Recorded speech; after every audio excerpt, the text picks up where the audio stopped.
Hello everyone, कैसे हैं आप लोग। Welcome to my channel for class 12 business studies और financial marketing management videos. Subscribe my channel and hit the bell icon.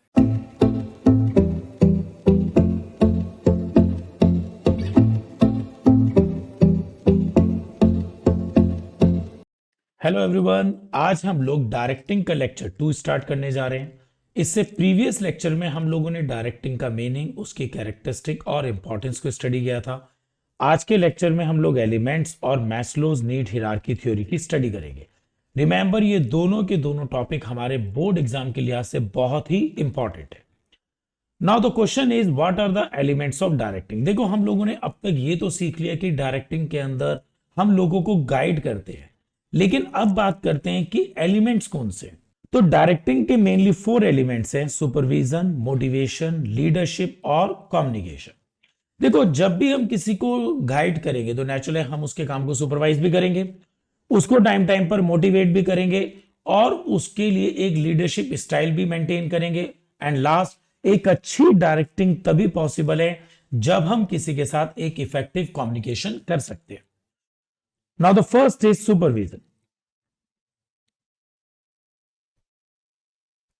Supervision involve overseeing and guiding employees in their task. Supervision में क्या होता है, जो भी एम्प्लॉय जो भी काम करता है उसके टास्क को सुपरवाइज करना, देखना कि क्या वो काम सही भी कर रहे हैं या नहीं कर रहे हैं, to ensure they are perform correctly. तो डायरेक्टिंग में हम हमेशा अपने नीचे की टीम के काम को सुपरवाइज करते हैं। फॉर एग्जाम्पल, कहीं पर कंस्ट्रक्शन साइट चल रही है तो ठेकेदार इस बात को इंश्योर करता है सुपरविजन के थ्रू कि जो नीचे लेबर काम कर रही है वो कंस्ट्रक्शन प्रॉपर कर भी रही है नहीं कर रही है। इसके अलावा जब टीचर अपने स्टूडेंट को किसी भी प्रोजेक्ट को देता है तो उस प्रोजेक्ट को सुपरवाइज करने के बाद टीचर इस बात को इंश्योर करता है कि स्टूडेंट बिल्कुल अप टू डेट उस प्रोजेक्ट पे काम कर भी रहा है नहीं। इसके अलावा टॉप लेवल मैनेजर जो होते हैं हमेशा ऑर्गेनाइजेशन के टारगेट को चेक करते रहते हैं और इस बात को इंश्योर करते हैं कि जो मिडिल लेवल या सुपरवाइजरी लेवल स्टाफ है वो सारे के सारे काम सही कर रहे हैं या नहीं। तो कहीं ना कहीं सुपरविजन किसी भी लेवल पर डायरेक्टिंग में बहुत इंपॉर्टेंट होता है। Now the next is motivation. Motivation is the engagement of employees through reward और recognition to boost their performance and commitment. Motivation में क्या होता है, आप देखिए, जब क्लास के अंदर कोई बच्चा फर्स्ट सेकंड थर्ड आता है तो उसको स्कूल के अंदर मेडल या ट्रॉफी दी जाती है। तो ये क्या है, एक तरीके से स्टूडेंट को नेक्स्ट ईयर के लिए मोटिवेट किया जा रहा है कि आप बहुत अच्छा कर सकते हैं और आप नेक्स्ट ईयर के लिए भी इस टाइप के रिवॉर्ड के लिए डिजर्व करते हैं। ऐसे ही जब कोई सेलमैन अपना टारगेट पूरा कर लेता है तो ऑर्गेनाइजेशन उसको टारगेट अचीव करने पर कोई ना कोई रिवॉर्ड देता है, कभी कभी कोई फॉरेन ट्रिप भी मिल जाता है या कोई एक्स्ट्रा बोनस भी मिल जाता है। तो कहीं ना कहीं जब भी हम अपने स्टाफ को रिवॉर्ड देते हैं, उसके काम को रिकॉग्नाइजेशन देते हैं, तो वो स्टाफ में एक मोटिवेशन का काम करता है और इस मोटिवेशन से कहीं ना कहीं स्टाफ का परफॉर्मेंस और मोरल दोनों बूस्ट होते हैं। Leadership. Leadership is about setting an example, providing direction. Leadership अपने आप में एक एग्जाम्पल होते हैं। बहुत सारे लोग अपने लीडर को फॉलो करते हैं और उनके जैसे बनना भी चाहते हैं। And inspire other to achieve common goal. और कहीं ना कहीं जो लीडर होते हैं लोगों को इंस्पायर करते हैं टारगेट को पूरा करने के लिए। तो किसी भी मैनेजर में ये लीडरशिप क्वालिटी बहुत जरूरी है डायरेक्टिंग के लिए, ताकि अगर उसमें लीडरशिप क्वालिटी तो वो डायरेक्टिंग बहुत अच्छे ढंग से कर सकता है। कम्युनिकेशन। आप खुद सोचिए, आपका मैनेजर बहुत अच्छा है लेकिन उसकी लैंग्वेज वो है जो आप नहीं समझते और आपके और उसके बीच में लैंग्वेज बैरियर है, तो आपको क्या लगता है, आपको डायरेक्टिंग बहुत अच्छी मिल पाएगी? बिल्कुल भी नहीं, आपको गाइडलाइंस अच्छी बिल्कुल भी नहीं मिल पाएगी। ऑल दो मैनेजर बाय नेचर बहुत अच्छा है लेकिन वो आपके साथ कम्युनिकेशन नहीं कर पा रहा है। इसका मतलब डायरेक्टिंग का फोर्थ एलिमेंट कम्युनिकेशन बहुत इंपॉर्टेंट एलिमेंट है। Communication involve conveying information and instructions clearly. Communication में क्या करते हैं, हम अपने इंस्ट्रक्शंस को बहुत क्लियरली एक्सप्लेन करते हैं। Fostering understanding among team members, और अपने मैसेज को टीम मेंबर्स में क्लियरली एक्सप्लेन करते हैं ताकि मैनेजर का मैसेज टीम बहुत अच्छे ढंग से समझे और अपने काम को पूरा करे। Explain supervision. अभी तक हम लोगों ने सुपरविजन का एक बहुत ही शॉर्ट पैराग्राफ पढ़ा और हम लोगों ने ये तो समझ लिया कि सुपरविजन में काम को चेक किया जाता है कि वो काम ठीक हो भी रहा है या नहीं। बट अगर हम इसका इलेबोरेशंस देखते हैं, the term supervision can be understood in two ways. Supervision को हम लोग दो टर्म से समझ सकते हैं। First, as an element of directing. Of course अभी हम लोगों ने डायरेक्टिंग के एलिमेंट्स की बात करी है, तो सुपरविजन डायरेक्टिंग का तो एलिमेंट्स है ही है। It involve guiding the efforts of employees to achieve desired objective. Supervision में क्या होता है, हम लोग कहीं ना कहीं डायरेक्टिंग के अंदर एम्प्लॉइज के एफर्ट्स को गाइडलाइंस देते हैं ताकि ऑर्गेनाइजेशन का टारगेट अचीव हो सके। Managers in organization supervise their subordinate to ensure optimum resources utilisation.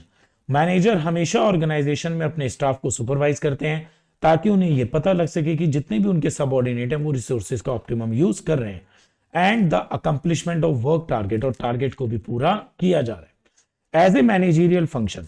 अब सेकंड जो वे बनता है सुपरविजन के मीनिंग का, वो मैनेजरियल फंक्शन है। Supervision is also a function perform by supervisor position in the organizational hierarchy. अगर आप देखिएगा ऑर्गेनाइजेशनल हिरार्की में सबसे पहले टॉप लेवल आते हैं, मिडिल लेवल आते हैं, देन सुपरवाइजर्स आते हैं। तो जो फंक्शन सुपरवाइजर्स करते हैं उसको भी हम सुपरविजन में काउंट करते हैं।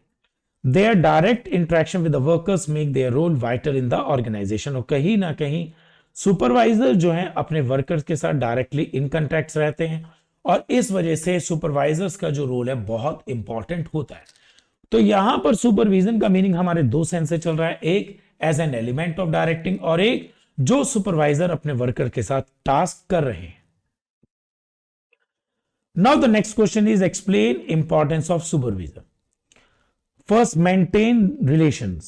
A supervisor maintain day-to-day contact and friendly relation with the workers। आप देखिएगा टॉप, मिडिल और लोअर के अंदर जो हमारा सुपरवाइजरी लेवल है ये हमेशा वर्कर्स के साथ रेगुलर इन कंटैक्ट है, उनके साथ एक हेल्दी रिलेशन मेंटेन करके रखता है ताकि उन्हें प्रॉपरली अपनी टीम को गाइड कर सके, उनके साथ एक फ्रेंडली रिलेशन मेंटेन कर सके और ऑर्गेनाइजेशन का टारगेट अचीव कर सके। सपोज करिए एक सुपरवाइजर अपने वर्कर के साथ बहुत हार्श है, वर्कर्स के लिए बिल्कुल भी केयरफुल नहीं है, तो आपको क्या लगता है ऐसे सुपरवाइजर के लिए वर्कर्स काम करेंगे? बिल्कुल भी नहीं। तो इस सिचुएशन में वर्कर जो है सुपरवाइजर्स को बिल्कुल भी पसंद नहीं करेंगे और कहीं ना कहीं इससे ऑर्गेनाइजेशन का टारगेट हैम्पर होगा। तो ऑर्गेनाइजेशन के टारगेट को पूरा करने के लिए सुपरवाइजर जो है अपने वर्कर्स के साथ एक बहुत ही अच्छे रिलेशन मेंटेन करता है। Second, link between workers and management. आप देखिएगा ये जो सुपरवाइजर है ये मिडिल लेवल मैनेजर्स के सबऑर्डिनेट है और वर्कर्स के सुपीरियर है। तो यहां से जो मिडिल लेवल मैनेजर्स इंस्ट्रक्शंस देते हैं सुपरवाइजर को, वो इंस्ट्रक्शन सुपरवाइजर्स वर्कर को देते हैं और वर्कर्स की प्रॉब्लम को सुपरवाइजर्स मिडिल लेवल तक पहुंचाते हैं, क्योंकि मिडिल लेवल मैनेजमेंट का वर्कर्स के साथ तो कोई डायरेक्ट कॉन्टेक्ट है नहीं। तो यहां पर प्रॉब्लम और पॉलिसी के एक्सचेंज के लिए सुपरवाइजर्स बहुत इंपॉर्टेंट रोल प्ले करते हैं। Acting like a link supervisor convey management ideas to worker. Management के आइडियाज को वर्कर तक पहुंचाने के लिए सुपरवाइजर बहुत अच्छा रोल प्ले करते हैं। And workers problem to management prevailing misunderstanding. और कई बार वर्कर्स की प्रॉब्लम को मैनेजमेंट तक पहुंचाने का रोल भी सुपरवाइजर्स प्ले करते हैं। Group unity. Supervisors play a key role in maintaining group unity. देखो एक सुपरवाइजर्स के अंडर में 50 वर्कर्स हैं। अब ये 50 वर्कर्स के बीच में यूनिटी हो, आपस में कोई कॉन्फ्लिक्ट ना हो, तो सुपरवाइजर्स इस बात की बहुत ज्यादा ध्यान देते हैं। They always resolve internal differences. Definitely 50 workers के बीच में कहीं ना कहीं किसी न किसी के इंटरेस्ट ब्रेक होंगे तो डिफरेंसेस तो आएंगे ही आएंगे। And ensure harmony among workers. Task achievement. Ultimately supervisor एक अच्छे रिलेशन मेंटेन कर रहा है, वर्कर्स और मैनेजर के बीच में एक बहुत अच्छा लिंक है, ग्रुप को यूनाइट कर रहा है फॉर व्हाट, ताकि ऑर्गेनाइजेशन का टारगेट अचीव किया जा सके। Supervisor ensure work is perform according to set target. Supervisor हमेशा इस बात का ध्यान रखते हैं कि जो भी टारगेट अचीव करना है उसको एक अच्छे परफॉर्मेंस के साथ किया जा सके। Taking responsibility for task achievement. हमेशा सुपरवाइजर काम को पूरा करने की रिस्पॉन्सिबिलिटी लेते हैं and motive worker to do it effectively. और टास्क कोई पूरा करने की रिस्पॉन्सिबिलिटी लेने के बाद सुपरवाइजर हमेशा अपने वर्कर्स को मोटिवेट करते हैं टारगेट को पूरा अचीव करने के लिए। Training and efficiency. आपको क्या लगता है एक सुपरवाइजर के अंडर में अगर 50 वर्कर काम कर रहे हैं, क्या 50 के 50 ट्रेंड होंगे? बिल्कुल भी नहीं।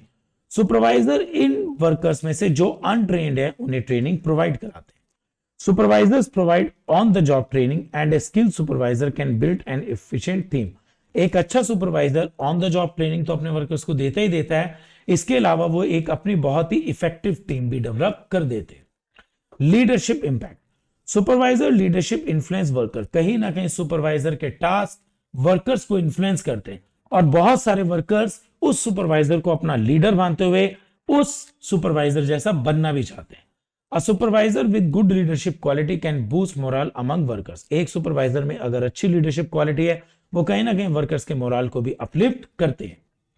परफॉर्मेंस एनालिसिस, अब देखिएगा एक सुपरवाइजर ने रिलेशन भी मेंटेन कर लिए हैं, पॉलिसीज और प्रॉब्लम्स को भी बहुत अच्छे से ट्रांसफर कर रहे हैं, ग्रुप भी यूनाइट है, टास्क भी अचीव हो रहे हैं, ट्रेनिंग भी दी जा रही है, लीडरशिप क्वालिटी भी है, लेकिन नीचे की टीम काम अप टू डेट कर रही है या नहीं, इसके लिए उनके काम को जज करना बहुत जरूरी है। और यही रीजन है जो सुपरवाइजर है परफॉर्मेंस को भी एनालिसिस करते हैं। A good supervisor analyse work performance, feedback and suggestions, way to develop work skill. एक सुपरवाइजर अपने नीचे की टीम के काम के वर्क को एनालिसिस तो करते ही हैं और अगर उसमें कहीं भी डेवलपमेंट के लिए स्पेस है तो उसके लिए वो अपने नीचे की टीम को गाइड भी करते हैं। Now the next is explain motivation and interrelated terms. ये बहुत ज्यादा इंपॉर्टेंट टॉपिक है। मोटिवेशन का मतलब बड़ा सिंपल सा होता है, ड्राइविंग एक्शन फॉर गोल। मतलब मोटिवेशन के थ्रू हम सामने वाले के अंदर वो फील पैदा कर सकते हैं कि वो अपने टारगेट को अचीव करे। आप खुद देखिएगा अगर आपके अंदर ये फील है मोटिवेशन के थ्रू कि आपको देश का अच्छा कॉलेज मिल जाएगा तो डेफिनेटली आप अपनी रात दिन लॉन्ग आवर सिटिंग से अपना टारगेट अचीव करेंगे। ऐसे ही एक वर्कर बहुत गरीब परिवार से है, वो आज तक कभी भी फॉरेन नहीं गया क्योंकि वो कभी इस चीज को अफोर्ड नहीं कर पाया और कंपनी ने उसके लिए एक मोटिवेशन प्लान करा है कि अगर टारगेट अचीव हो गया तो वो उसको सिंगापुर या दुबई किसी भी फॉरेन ट्रिप पर भेज देंगे। तो कहीं ना कहीं वर्कर इस बात से बहुत मोटिवेट होगा और वो अपने टारगेट को पूरा करेगा। In an organizational context, motivation is the process of encouraging subordinate to act in a way.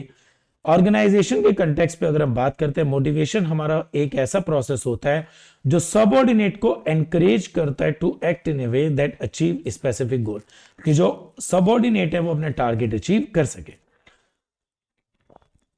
अब अगर मैं मोटिवेशन की बात करता हूं तो यहां पर 3 टर्म समझनी बहुत जरूरी है, motive, motivation and motivator. Motive, motive is an inner state that activates behaviour towards goal. Motive आपकी अपनी खुद की इनर्ट स्टेट है। For example, the need for food causes hunger, prompt a person to search for food. एक आदमी 3 दिन से भूखा है, उसको बहुत ज्यादा भूख लगी है और कहीं ना कहीं वो जो अब तक ये सोचता था कि मैं खाने के लिए कहीं भी नहीं भटकूंगा, अब उसने अपना फूड सर्च करने के लिए अपने एफर्ट्स करने शुरू कर दिए। तो बेसिकली मोटिव आपकी एक इनर स्टेट होती है जो कहीं ना कहीं आपके बिहेवियर को मूव करती है टारगेट को अचीव करने के लिए। Motivation, motivation is the process of stimulating people to take action. और जबकि मोटिवेशन एक प्रोसेस होता है जिसमें हम लोगों को स्टिमुलेट, इन्फ्लुएंस करते हैं ताकि वो अपने टारगेट को अचीव कर सके। तो देखिए, मेरा मोटिव है एक अच्छे कॉलेज में जाना और कोई मेरे इस बात को प्रोसेस कर सके, मुझे स्टिमुलेट कर सके, ये हो जाएगा motivation. Motivation helps to satisfying people's need to propel them into action. Motivation कहीं ना कहीं लोगों की अपनी नीड को सेटिस्फाई करने में हेल्प करता है, उनको इन्फ्लुएंस करता है टारगेट को अचीव करने में। नाउ मोटिवेटर, आज तक आप सब ये चीज जानते थे मोटिवेटर कोई भी पर्सन हो सकता है जो हमें मोटिवेट करता है, लेकिन रियलिटी में मोटिवेटर कोई पर्सन तो हो ही सकता है, बट एक्चुअली मोटिवेटर कोई भी एक ऐसी टेक्निक हो सकती है जो आपको मोटिव कर सकती है किसी भी टारगेट को अचीव करने में। तो मोटिवेटर एक टेक्निक होती है जो लोगों को मोटिवेट करती है ऑर्गेनाइजेशन के टारगेट को अचीव करने के लिए। तो अब आप ये बात समझ गए होंगे, मोटिवेटर का मीनिंग सिर्फ और सिर्फ किसी एक पर्सन तक नहीं है, इसका मतलब टेक्निक्स भी होता है। Manager employ various motivator like pay, bonus, promotion. अब मैनेजर बहुत सारी टेक्निक्स के यूज कर रहे हैं अपने स्टाफ को मोटिवेट करने के लिए, चाहे बोनस देना है, उनको प्रमोशन देना है, उनको प्रेज देना है और कहीं ना कहीं ये कंट्रीब्यूट कर रहा है एम्प्लॉइज के बेस्ट एफर्ट्स को ऑर्गेनाइजेशन के टारगेट को अचीव करने में। Now the next question is explain the features of motivation. Now the next question is explain the features of motivation. देखो मोटिवेशन कहीं ना कहीं है तो ये एक इंटरनल फीलिंग है। Wanting a reputation in society is an internal motivation. Society में हमारी बहुत अच्छी रेपुटेशन हो, ये एक इंटरनल फीलिंग होती है दैट इन्फ्लुएंसेस बिहेवियर। और इस अच्छी रेपुटेशन के लिए आप एक बहुत अच्छे या गुड सिटीजन बन जाएंगे, अपने बिहेवियर में चेंजेस लाएंगे, तो कहीं ना कहीं मोटिवेशन एक इंटरनल फीलिंग है। Motivation stems from internal factor like urges, drive, desire, aspiration. For instance, an individual desire for a motorbike or a comfortable house is an internal motivation. Motivation कहीं ना कहीं आपकी एक डिजायर है, आपकी अर्ज होती है किसी भी टारगेट को पूरा करने के लिए। लाइक एक इंडिविजुअल की डिजायर है मोटर बाइक खरीदना या किसी भी एक कंफर्टेबल घर में रहना। गोल डायरेक्टेड बिहेवियर। देखो अगर आप मोटिवेटेड होते हैं तो कहीं ना कहीं टारगेट को तो बहुत जल्दी अचीव कर जाएंगे। अगर आप में मोटिवेशन है कि मैं देश के अच्छे कॉलेज में जाऊं तो कहीं ना कहीं आप 95+% लेकर आएंगे। अब प्रमोशन इज अ गोल। अगर किसी एम्प्लॉय का ये एक टारगेट है कि उसे within 1 or 2 year promotion लेना है and the employees behaviour to enhance performance is directed towards achieving this goal. अब एम्प्लॉय क्या करेगा, अपने बिहेवियर में वो सारी चेंजेस लेकर आएगा जो इस टारगेट को अचीव करने में हेल्प करेगा, उसके प्रमोशन में हेल्प करेगा। Motivation leads to behaviour aimed at achieving specific goal. Motivation कहीं ना कहीं लोगों के बिहेवियर में एक चेंज लेकर आता है ताकि वो अपने टारगेट को अचीव कर सके। For example, an employee strive for a job promotion. एक एम्प्लॉय चाहता है कि उसके जॉब में प्रमोशन मिले, वो इस वजह से अपने परफॉर्मेंस को इंप्रूव करेगा और वो अपने अंदर वो सारी स्किल्स को डेवलप करेगा जो परफॉर्मेंस को इंप्रूव करने के लिए मैंडेटरी है। पॉजिटिव और नेगेटिव मोटिवेशन। देखो मोटिवेशन दोनों तरीके का होता है, पॉजिटिव भी और नेगेटिव भी। पॉजिटिव मोटिवेशन में इन्वॉल्व रिकॉग्नाइजेशन और सैलरी राइज। एक अच्छा मोटिवेशन, पॉजिटिव मोटिवेशन कहीं ना कहीं आपकी सैलरी में राइज लेकर आता है। वाइल नेगेटिव मोटिवेशन में इंक्लूड विद होल्डिंग इंक्रीमेंट्स और इशूइंग वार्निंग। और अगर नेगेटिव मोटिवेशन होगा तो कहीं ना कहीं आपको कंपनी के अंदर कुछ नोटिसेस मिल गए होंगे, कुछ वार्निंग लेटर्स भी मिल गए होंगे। Motivation can be positive involving rewards. अगर हम किसी को पॉजिटिव मोटिवेशन देते हैं तो उसको हम रिवॉर्ड देते हैं, जैसे सैलरी में इंक्रीमेंट देना, प्रमोशन देना। और अगर हम किसी को नेगेटिव मोटिवेशन देते हैं तो उसको पनिशमेंट या थ्रेटनिंग दी जा सकती है। Complex process. देखो मोटिवेशन एक बहुत ही कॉम्प्लेक्स प्रोसेस है। आप हमेशा मोटिव होते हैं जब आपकी लाइफ में किसी चीज में की कोई ना कोई लैक होता है। फॉर एन एग्जाम्पल, अगर आपकी लाइफ में किसी चीज की कोई कमी नहीं है तो मोटिवेशन वहां पर एक कॉम्प्लेक्स फेनोमेना बन जाता है। What motive a one person might not have the same impact on another due to individual differences। अब देखिएगा, एक बहुत गरीब परिवार का बच्चा है, जैसे 2 वक्त की रोटी भी नहीं मिलती, उसके लिए 2 वक्त की रोटी भी एक मोटिवेशन होगा। और एक बच्चा जो बहुत ही एक एक्सट्रीमली रिच परिवार का है, उनके पास बहुत महंगी महंगी कारें हैं, तो उसके लिए ये 2 वक्त की रोटी वाला एग्जाम्पल तो मोटिवेशन में काम बिल्कुल नहीं करेगा। तो यहां पर जो एक एस्पेक्ट मोटिवेशन का किसी व्यक्ति के लिए चलता है, दूसरे पर्सन के लिए वो बिल्कुल अलग हो सकता है। Motivation is complex due to diversity of individual. Motivation बहुत ही कॉम्प्लेक्स है क्योंकि यहां पर अलग अलग लोगों में अलग अलग एक्सपेक्टेशंस होती है, उनके अपने परसेप्शंस होते हैं सबके अलग अलग, और सबके रिएक्शंस भी अलग अलग होते हैं। डिफरेंट टाइप्स ऑफ मोटिवेशन में not have a uniform effect on all members. अब यहां पर एक ही जैसा मोटिवेशन थ्योरी जो है सभी मेंबर्स पे एक जैसा इफेक्टिव रोल प्ले करें, ये कोई मैंडेटरी नहीं है। तो मोटिवेशन हर पर्सन के हिसाब से अलग अलग हो जाता है, इसलिए एक बहुत ही कॉम्प्लेक्स प्रोसेस है।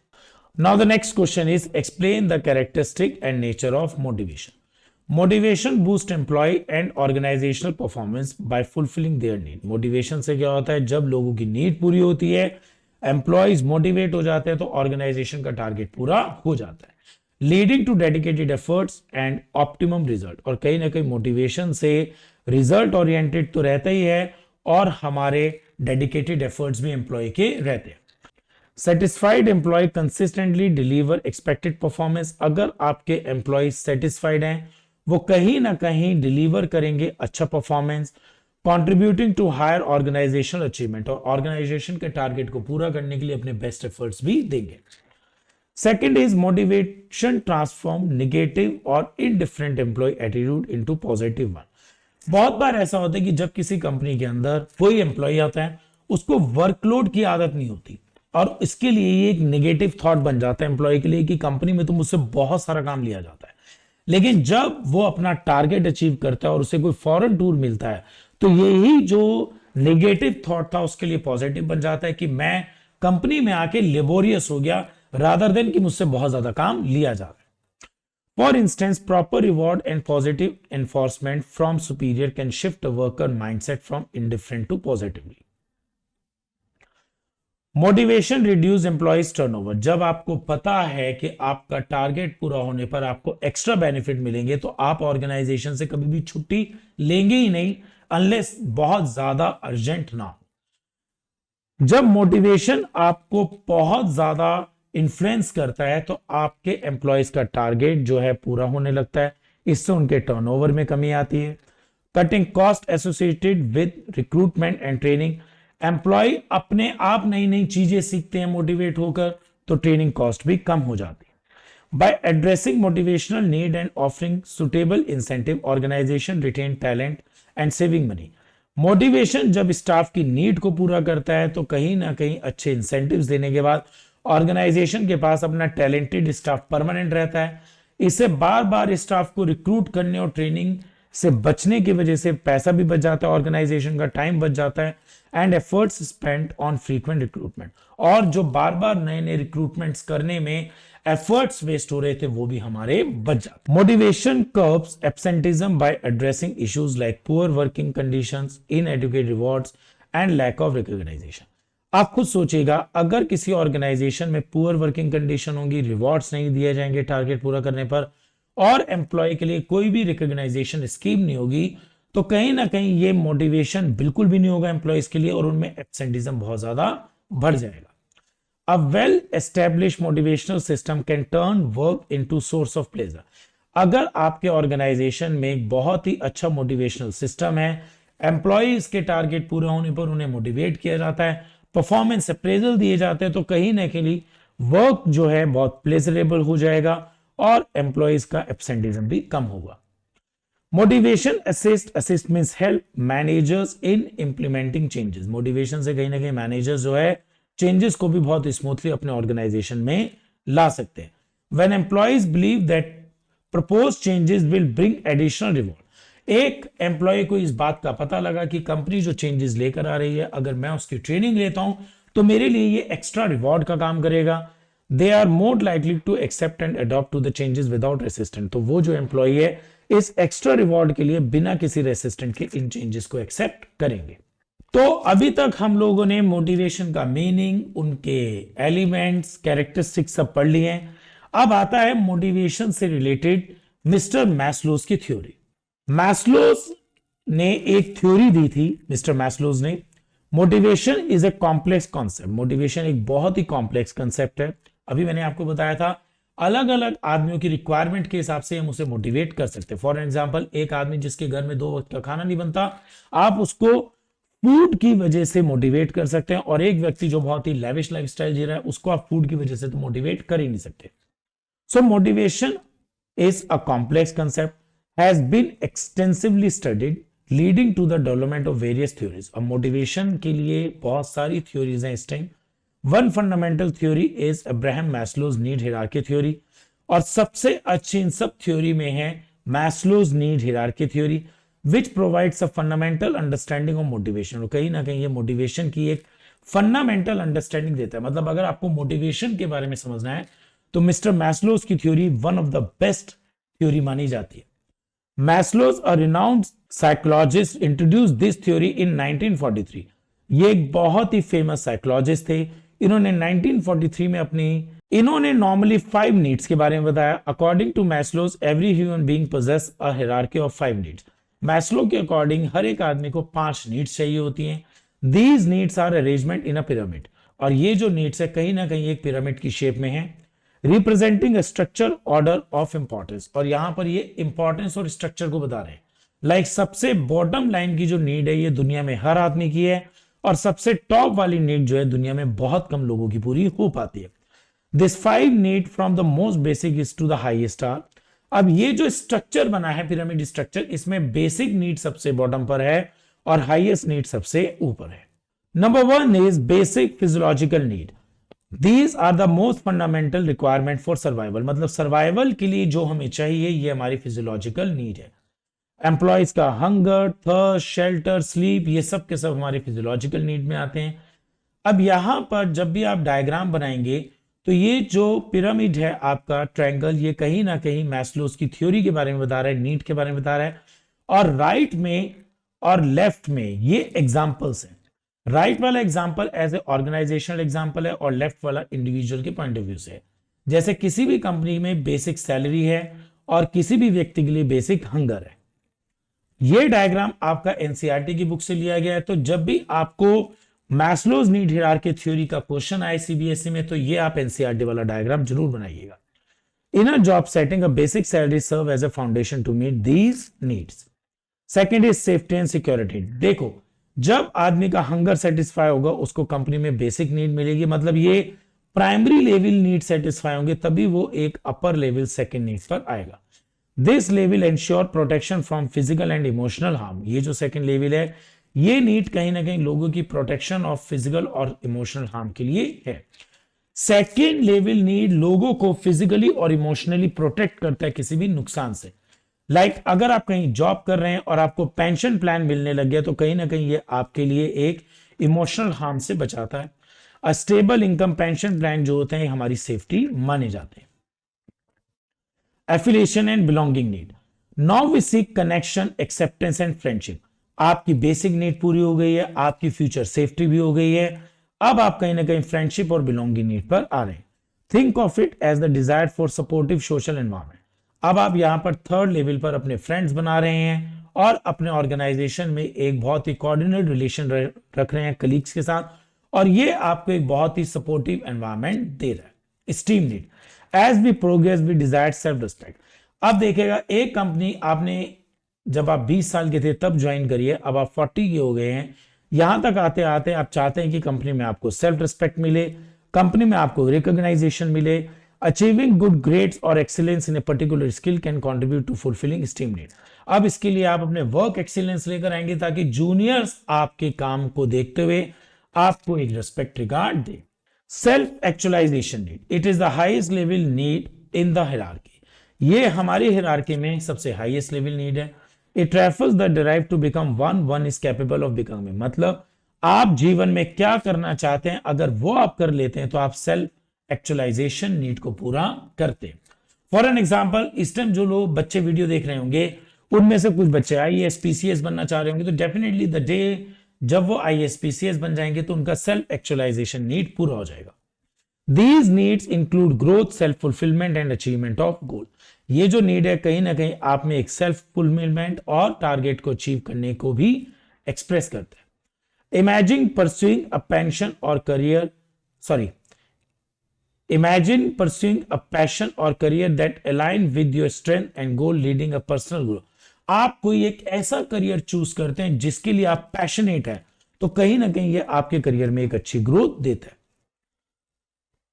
This is a very important note. It is like building a pyramid of needs, starting from the basic and aim for a personal excellence as you climb higher. For instance, excelling in your chosen field can propel you towards realizing your full potential। यहां पर जैसे जैसे आप uplift होते जाते हैं आप अपना फुल पोटेंशियल का यूज करते हैं। एक बहुत बार क्वेश्चन पूछा जाता है बच्चों के थ्रू कि क्या ये डायग्राम जो है हम पिरामिड के अलावा किसी और शेप का बना सकते हैं, तो बिल्कुल भी नहीं।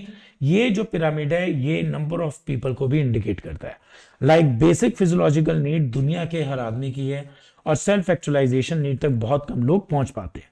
तो ये जो पिरामिड है आपके नंबर ऑफ पर्संस को भी इंडिकेट कर रहा है। Now the next question is explain assumptions of Maslow's need hierarchy theory. अब यहां पर जब मैस्लो ने अपनी थ्योरी बताई तो उसके पीछे कुछ उनकी अजम्पशंस भी थी। रिमेंबर, इन अजम्पशंस को भी आप लर्न इन ऑर्डर करिएगा। First, peoples behaviour is based on their need. देखो, लोगों का बिहेवियर नीड पर बेस्ड है। Satisfaction of such need influences their behaviour. अगर लोगों का बिहेवियर सेटिस्फाई करना है तो उनकी नीड्स को सेटिस्फाई करना होगा। अगर नीड नहीं सेटिस्फाई होंगी तो बिहेवियर कहीं ना कहीं लोगों का चेंज हो जाएगा। सपोज एक व्यक्ति किसी नेचुरल डिजास्टर में फंस गया है और उसे 3 दिन से खाना नहीं मिला। वैसे तो वो व्यक्ति नेचुरल डिजास्टर में फंसने से पहले बहुत ज्यादा चूजी था फूड को लेकर, लेकिन यहां पर जब उसे 3 दिन से खाना नहीं मिला तो वो चीज भी खाएगा जो उसको नहीं पसंद है। हम कह सकते हैं कोई भी वो फूड लेना चाहेगा अपने सर्वाइवल के लिए, चाहे वो उसे लाइक करता है या नहीं करता। तो इसका मतलब जब आपकी नीड सेटिस्फाई होती है वही आपके बिहेवियर में इन्फ्लुएंस करती है। People's needs are in hierarchical order starting from basic need to the higher level need.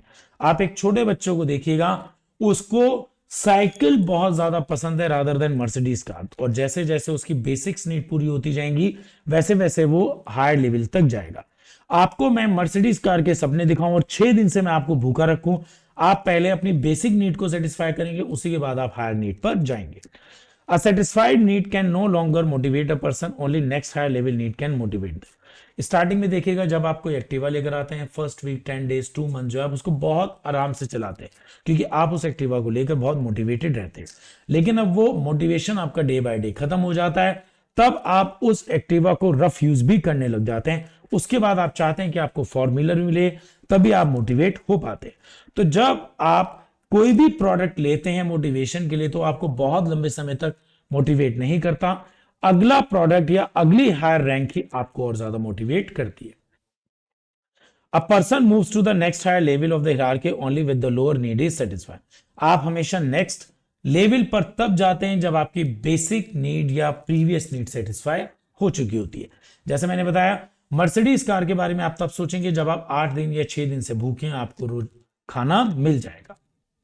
तो आज के लेक्चर को हम लोगों ने जो बहुत मेन टॉपिक थे उनके थ्रू कवर किया है। आप इनके स्क्रीनशॉट्स लीजिएगा और जो एग्जांपल्स आपको बताए गए हैं उन पे फोकस करिएगा।